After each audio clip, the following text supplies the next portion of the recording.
आज हम लोग प्रेजेंट सिंपल टेंस में प्रश्नवाचक शब्दों का प्रयोग देखेंगे, यानी क्वेश्चन वर्ड्स का किस तरह से प्रयोग किया जाता है वो हम लोग देखेंगे। तो कुछ प्रश्नवाचक शब्द और उनकी मीनिंग यहाँ पर दी गई है, आप लोग इसका स्क्रीनशॉट ले सकते हैं।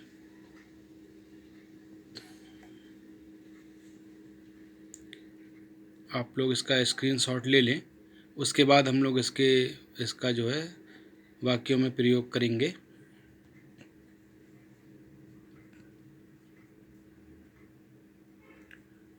आइए अब हम लोग जो है इसको सेंटेंस में बनाते हैं। देखिए, हमारे पास दो तरह के सेंटेंस होते हैं। एक हमारा सेंटेंस होता है जो डू या डस से शुरू होता है। तो अगर सेंटेंस जो है क्या से शुरू होगा अगर हमारा, तो वो सेंटेंस ट्रांसलेट करने के लिए हम डू या डस का प्रयोग करेंगे। जैसा कि आप जानते हैं कि सिंगुलर जो सब्जेक्ट होता है, ही शी नेम इट, उसके साथ डस का प्रयोग होता है, और आई यू वी दे, उसके साथ डू का प्रयोग किया जाता है।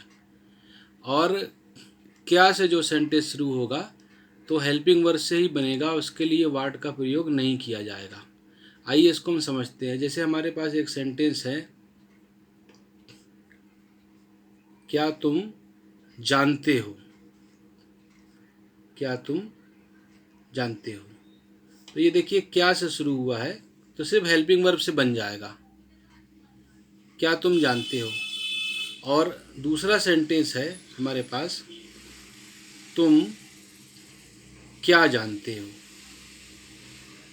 तुम क्या जानते हो, तो यहाँ पर देखिए आप, क्या शुरू में नहीं आया है, तो जब क्या शुरू में आता है तो हेल्पिंग वर्ब का प्रयोग किया जाएगा, और जब क्या बाद में आएगा तो वाट का प्रयोग किया जाएगा। तो पहला सेंटेंस ट्रांसलेट होगा, क्या तुम जानते हो, डू यू नो,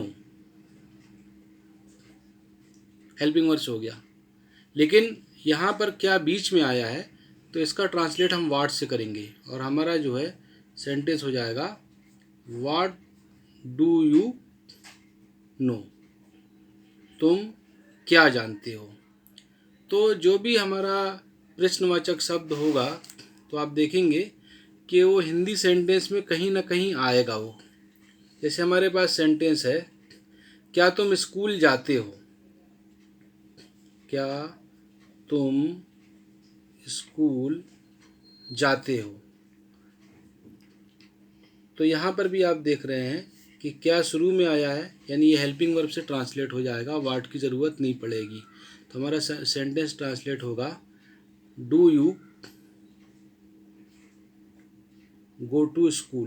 तो हमारा सेंटेंस हो जाएगा, do you go to school, क्या तुम स्कूल जाते हो। लेकिन अगर जब हमें इसमें पूछना है कि तुम स्कूल कब जाते हो, तुम स्कूल क्यों जाते हो, तुम स्कूल कैसे जाते हो, तो फिर वो हमें प्रश्नवाचक शब्द का प्रयोग करना पड़ेगा। तो जैसे हमें लिखना है कि तुम स्कूल कब जाते हो, तो देखिए यहाँ पर कब आया है, प्रश्नवाचक शब्द कब आया है, यानी हमें वैन का प्रयोग करना पड़ेगा। तो सबसे पहले हम प्रश्नवाचक शब्द से ही स्टार्ट करते हैं, वैन, और सब्जेक्ट यू है इसलिए डू लगेगा। तो when do you go to school, when do you go to school, ये हो जाएगा तुम स्कूल कब जाते हो। इसी तरह से तुम स्कूल कैसे जाते हो, अगर हमारा सेंटेंस ये है कि तुम स्कूल कैसे जाते हो, यानी साधन पूछा जा रहा, तो यहाँ पर देखिए ये कैसे आया, प्रश्नवाचक शब्द कैसे आया, ये भी बीच में आया है, यानी हाउ का प्रयोग करना पड़ेगा। तो हम यहाँ पर लिखेंगे, how do you go to school, how do you go to school.